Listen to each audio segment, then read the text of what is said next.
Assalamualaikum warahmatullahi wabarakatuh. Bismillah, alhamdulillah, wassalatu wassalamu ala rasulillah, la hawla wa la quwwata illa billah, amma ba'd.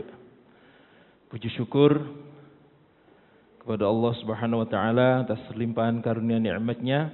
Salawat serta salam mari kita selalu aturkan kepada Nabi kita Muhammad sallallahu alaihi wasallam.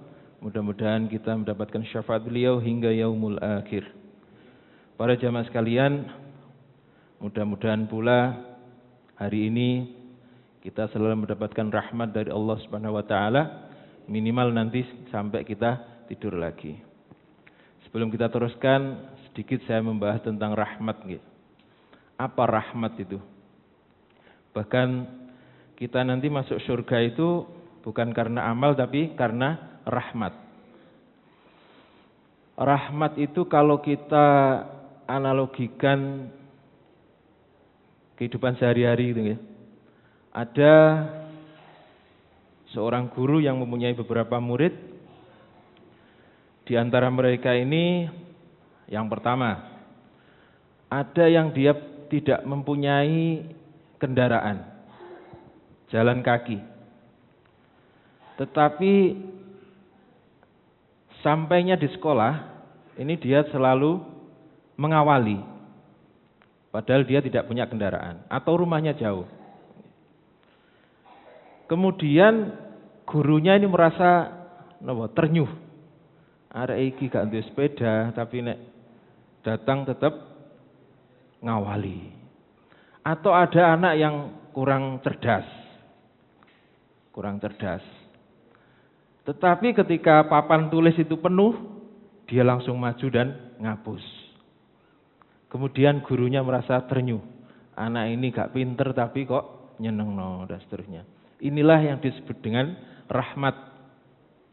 Jadi kita nanti masuk surga itu bukan karena amalan kita, tetapi karena rahmat Allah. Jadi sebisa mungkin kita ini punya amalan istiqomah, yang dengan amalan itu kemudian Allah ternyuh, kemudian turun rahmat. Kalau sudah turun rahmat itu sudah tidak mikir banyak atau sedikit, amalannya banyak atau amalannya sedikit. Sudah begitu rahmat turun maka langsung diberi apapun yang dia minta, karena saking senengnya. Bukan berarti terus anak yang pinter itu kemudian gurunya langsung seneng. Kadang-kadang anak pinter itu kadang-kadang ono sing bantahan karena pinternya. Itu justru tidak membuat gurunya ternyuh, tapi gurunya arek iki sok-sokan arek iki. Nah, kira-kira begitu Pak nggih. Itu namanya rahmat. Jadi bahasa manusia itu ternyuh. Dikai loro momen suwi, sik pancet bersyukur. Nah, itu ternyuh Allah itu. Kemudian turun rahmat dan seterusnya. Baik para jamaah sekalian, kita lanjutkan pembahasan tentang yang kemarin terakhir, wafatnya Nabi dan diangkatnya Sayyidina Abu Bakar sebagai khalifah yang pertama. Para jamaah sekalian,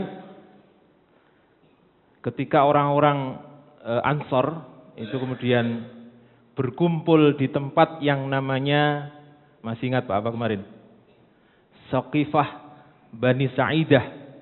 Kalau sekarang mungkin balai desa atau balai kota, tempat untuk bermusyawarah. Mereka sepakat mengangkat pemimpin dari kaumnya. Dan waktu itu yang tersisa adalah Sa'ad bin Ubadah. Kemudian didatangi oleh 3 orang, yaitu Sayyidina Umar, Sayyidina Abu Bakar, dan Sayyidina Abu Baidah bin Jarrah. Setelah dijelaskan oleh Abu Bakar bahwa pemimpin kaum muslimin harus berasal dari suku apa kemarin? Suku apa? Quraisy. Sebab suku Quraisy ini mempunyai kedudukan khusus, mempunyai nasab yang paling mulia dibanding dengan suku-suku yang lainnya. Sehingga kalau dipimpin di luar orang Quraisy, nanti dikhawatirkan orang-orang Arab, suku-suku yang lainnya tidak mau tunduk dan patuh kepada pemimpin tersebut. Sehingga pemimpin haruslah dari orang Quraisy. Ini penjelasan Sayyidina Abu Bakar. Kemudian ditambahi lagi dengan penjelasan Sayyidina Umar bahwa masalah ini, masalah kepemimpinan ini, yang paling berhak dan yang paling pantas tidak lain tidak bukan adalah Sayyidina Abu Bakar. Sebab beliaulah yang ditunjuk oleh Nabi untuk menjadi imam. Sehingga Sayyidina Umar juga mengatakan, kalian tunduk dan patuh masalah akhirat, tapi mengapa kalian tidak mau tunduk dan patuh masalah dunia?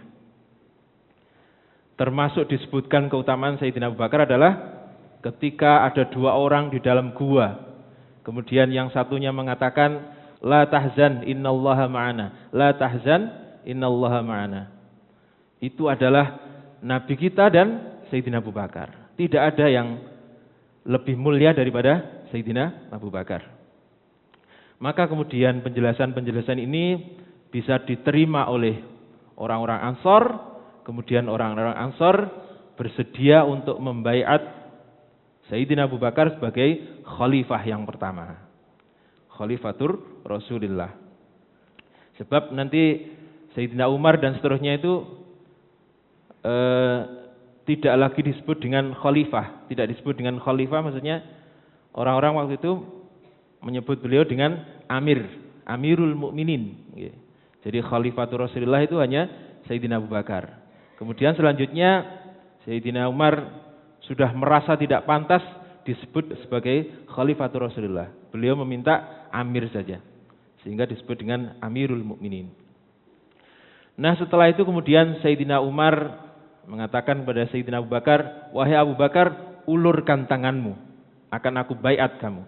Maka kemudian diulurkan, mereka bersalaman dan Sayyidina Umar membaiat, kalau sekarang itu memilih, kemudian menyumpah Sayyidina Abu Bakar sebagai pemimpin mereka atau kaum muslimin.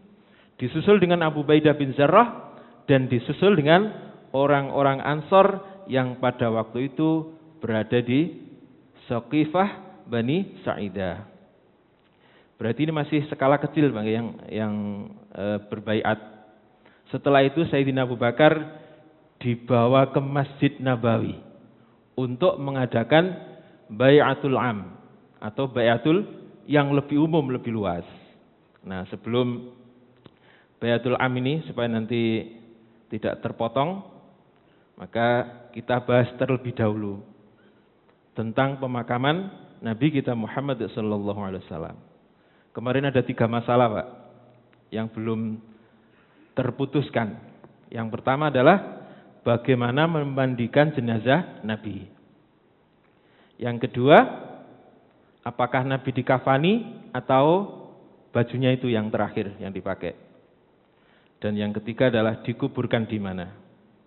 Nah, para jamaah sekalian, ketika kaum muslimin ini saling bermusyawarah, saling berdebat tentang 3 hal tersebut, Sayyidatina Aisyah menceritakan ketika mereka saling berdebat apakah mandinya Nabi itu bajunya dilepas atau dibiarkan, maka kemudian Allah membuat tidur mereka semuanya. Jadi para sahabat ini yang berdebat ini tiba-tiba tertidur, sehingga tidak ada seorang pun di antara mereka kecuali dagunya ini menempel. Kalau di depan meja ya menempel meja. Dagunya menempel, dengan kata lain tertidur. Kemudian ada hatib. Kenapa hatib nih? Hatib itu suara gaib. Ada suaranya tapi sumbernya dari mana tidak tahu. Tapi kalau sekarang jangan diomongkan hatib, itu bahaya. Dukun-dukun tuh kadang-kadang begini-begini, katanya apa? Ada suara gaib yang menuntun. Sudah tidak berlaku suara gaib. Ada hatib atau suara gaib dari salah satu rumah mereka. Siapa yang mengatakan tidak ada yang tahu. Kemudian suara itu mengatakan, mandikan Rasulullah dengan bajunya. Mandikan Rasulullah dengan bajunya. Mandikan, ia tetap memakai bajunya. kemudian tuangkan air di atas bajunya, gosok-gosokkan bajunya, bukan dengan tangan langsung menempel ke jasad beliau. Ini suara gaib. Setelah itu kemudian mereka terbangun semua. Jadi koyok mimpi suaranya ini. Kemudian mereka mulai memandikan seperti yang disampaikan oleh suara gaib tadi. Ini ada yang berpendapat suara gaib itu Nabi Khidir dan seterusnya. Tapi di buku-buku sejarah tidak disebutkan suaranya siapa itu. Lalu siapa yang memandikan? Yang memandikan ada 4 orang. Yang pertama adalah Sayyidina Ali, kemudian Al-Fadil bin Abbas, anak tertua daripada Sayyidina Abbas, paman Nabi. Dan yang ketiga adalah Abbas bin Abdul Muthalib, paman Nabi. Dan yang keempat adalah orang yang bernama Syukron. Siapa Syukron ini? Syukron ini adalah pembantu Nabi yang bertugas untuk menyiramkan air. Jadi di pangku 3 orang, kemudian Syukron ini menuangkan air kepada jasad Nabi. Nah, kemudian beliau dikafani dengan 3 helai kafan. Dikafani dengan 3 helai kafan. Lalu apa yang kurang sekarang? Yang kurang apa? Setelah dikafani diapakan? Disolati, benar, disolati dulu. Bagaimana sholat jenazah ketika Nabi wafat itu? Jadi orang-orang ini datang, kemudian sholat sendiri-sendiri, berkelompok itu tanpa ada imam, tanpa ada imam. Ketika menyolati jenazah Nabi, mulai dari orang dewasa, kemudian anak-anak, wanita, dan yang terakhir adalah para pembantu atau waktu itu disebut dengan budak. Nah, setelah disolati ada masalah lagi. Apa yang terakhir tadi? Dalam? Dimakamkan di mana? Dimakamkan di mana? Ini juga masih dalam perdebatan. Kemudian datanglah Sayyidina Abu Bakar yang mengatakan, tidaklah Allah mencabut nyawa seorang nabi kecuali di tempat itu yang Nabi suka untuk dimakamkan. Tidaklah Allah mencabut nyawa seorang Nabi kecuali di tempat yang dia sukai untuk dimakamkan. Berarti di mana? Di rumahnya. Yaitu ketika beliau wafat itu. Di rumah siapa? Sayyidatina Aisyah. Di rumah Sayyidatina Aisyah. Maka dimakamkanlah Nabi di kamarnya itu, Bang. Di kamarnya itu. Di kamar di rumahnya. Yang sekarang berarti sudah berada di dalam masjid itu, yang disebut dengan, jadi makam Nabi, kemudian ada mimbar Nabi, di antara tempat itu disebut dengan Raudhah. Raudhah ini artinya pun taman. Lalu siapa yang memakamkan? Siapa saja yang turun untuk memakamkan? Yang pertama Sayyidina Ali, kemudian Al-Fadil tadi, Al-Fadil bin Abbas. Kemudian ada orang yang bernama Utsman bin Abbas. Ini juga putranya paman Nabi, yaitu Abbas. Kemudian Syukron tadi, Syukron pelayan Nabi. Kemudian ada Usama bin Zaid. Siapa Usama bin Zaid? Cucu dari putra angkat Nabi, yaitu Zaid bin Haritsah. Dan ada satu lagi orang yang ikut memakamkan, yaitu Aus bin Al-Khawli namanya. Nah, para jamaah sekalian, sekali lagi beliau dimakamkan di kamar tersebut. Sayyidatina Aisyah ini pernah bermimpi, Pak. Pernah bermimpi bahwa beliau melihat 3 rembulan yang jatuh di kamar beliau. Maka mimpi ini kemudian disampaikan kepada ayahnya, Sayyidina Abu Bakar. Wahai ayah, aku bermimpi ada 3 rembulan yang jatuh di bilikku, di kamarku. Kemudian apa jawab daripada Sayyidina Abu Bakar? Berarti di kamarmu nanti akan dikuburkan atau dimakamkan 3 orang yang mulia.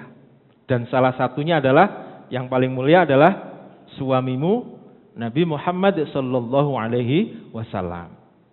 Jadi nanti setelah Nabi wafat dimakamkan di situ, kemudian Sayyidina Abu Bakar juga dimakamkan di situ. Jadi posisi agak turun sedikit dari posisi kepala Nabi.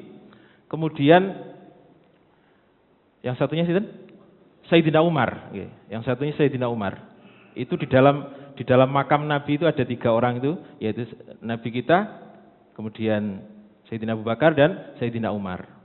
Padahal kata Sayyidatina Aisyah, saya menginginkan yang ketiga itu, kata Sayyidatina Aisyah. Tetapi ketika Sayyidina Umar ini mau wafat, menyuruh putranya yang bernama Abdullah itu, wahai Abdullah, datanglah kepada Ummul Mukminin Aisyah radhiyallahu anha, minta tolong izinkan saya. Tapi jangan ngomong Amirul Mukminin, tapi ngomong Umar gitu saja. Umar ingin sekali dimakamkan bersama dengan 2 orang sahabatnya itu. Ternyata Sayyidatina Aisyah mengizinkan, Pak. Padahal beliau ingin sekali ketika wafat nanti berada di posisi yang ketiga. Maka makam itu nanti menjadi 3. Nabi, rodok mudun kedik Sayyidina Abu Bakar, rodok mudun kedik malih Sayyidina Umar. Maka itulah mimpi daripada Sayyidatina Aisyah. Para jamaah sekalian, Nabi wafat hari apa kemarin? Hari Senin. Tetapi dimakamkan di hari Selasa menjelang Rabu, berarti malam Rabu. Selasa malam berarti malam Rabu. Nah, kenapa sampai berlarut-larut kok nggak langsung dimakamkan? Padahal memakamkan mayit itu kan lebih cepat lebih baik. Sebab yang pertama adalah 3 tadi alasannya. Belum jelas mau dimakamkan di mana, dikafani seperti apa, dimandikan seperti apa. Yang kedua, kaum muslimin waktu itu sudah membahas tentang kepemimpinan. Sebab mereka khawatir kalau nanti pemimpin ini kosong akan dimanfaatkan oleh orang-orang munafik. Sehingga harus segera mempunyai seorang pemimpin sekaligus mengatur bagaimana pemakaman Nabi kita Muhammad sallallahu alaihi wasallam. Inilah akhir daripada perjalanan hidup seorang yang paling mulia, yaitu Nabi kita Muhammad sallallahu alaihi wasallam. Para jamaah sekalian, berarti setelah itu beliau meninggalkan beberapa seorang istri, Bang. Salah satunya adalah Sayyidatina Aisyah. Berapa umur Sayyidatina Aisyah ketika waktu itu? Ada yang tahu, Pak? Berapa kira-kira? 18 tahun, Pak. Masya Allah. Sementara istri-istri Nabi itu tidak bisa dinikah oleh siapapun. Sebab hukumnya seperti ibu bagi kaum mukminin. Ummahatul mukminin biasanya disebut begitu. Ibu daripada kaum mukmin atau orang Islam. Sehingga setelah itu tidak bisa dinikah. Bahkan Allah mengatakan dosa besar kalau sampai menikahi istri Nabi. Ini ada riwayat tersendiri, Bang. Tolhah. Tolhah itu adalah sepupu daripada Sayyidatina Aisyah. Tolhah. Suatu saat Tolhah ini ngobrol sama Sayyidatina Aisyah. Nabi datang. Nabi menunjukkan raut muka yang tidak begitu suka dengan 2 orang ini yang omong-omongan. Ini misanan. Kemudian Sayyidatina Aisyah ini disuruh masuk. Tolhah ini ternyata rodok tersinggung. Maka kemudian dalam hati mengatakan, kalau nanti Nabi wafat akan aku nikahi. Wong saya ngomong-ngomong sama sepupu saya. Sepupu sendiri masa tidak boleh. Maka kemudian timbul sedikit kecewa gitu di hati Tolhah bin Ubaidillah ini. Turunlah ayat tadi, ayat tentang bahwa istri-istri Nabi itu hukumnya seperti ibu bagi kalian. Maka tidak boleh ada yang menikahi setelah menjanda. Berarti Sayyidatina Aisyah itu menjanda umur 18 tahun, Bang. Nah, ini ibu-ibu barangkali ada yang sudah janda, ini bisa dibandingkan. Umur 18 tahun sudah menjanda dan tidak boleh menikah. Kalau jenengan kan masih dibolehkan. Ini luar biasa, Bang ya. Maka apa kesibukan Sayyidatina Aisyah setelah itu? Beliau mengajar. Apalagi beliau adalah orang yang paling dekat dengan Nabi.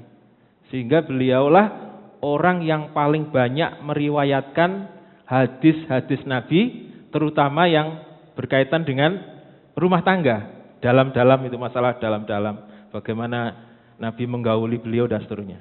Ini yang menjadi sumber utama adalah Sayyidatina Aisyah. Maka beliau ini salah satu daripada ahli fikih di masanya. Lalu bagaimana ketika ada santri atau murid laki-laki, mulai kecil sudah didaftarkan dan disuruh menyusui saudaranya, yaitu Asma. Sehingga ketika beliau mengajarkan ini hukumnya seperti mahram atau orang yang tidak bisa dinikahi. Jadi semua muridnya dibegitukan. Kalau ada murid laki-laki.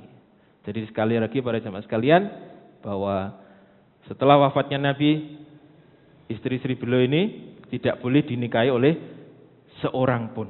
Sebab hukumnya seperti ibu bagi orang-orang mukmin. Untuk sementara itu, nanti kita lanjutkan bagaimana pembaiatan daripada Sayyidina Abu Bakar dan apa yang terjadi setelah wafatnya Nabi itu. Ini tantangan berat bagi Sayyidina Abu Bakar. Demikian, kurang lebihnya mohon maaf. Mudah-mudahan manfaat. Wassalamualaikum warahmatullahi wabarakatuh.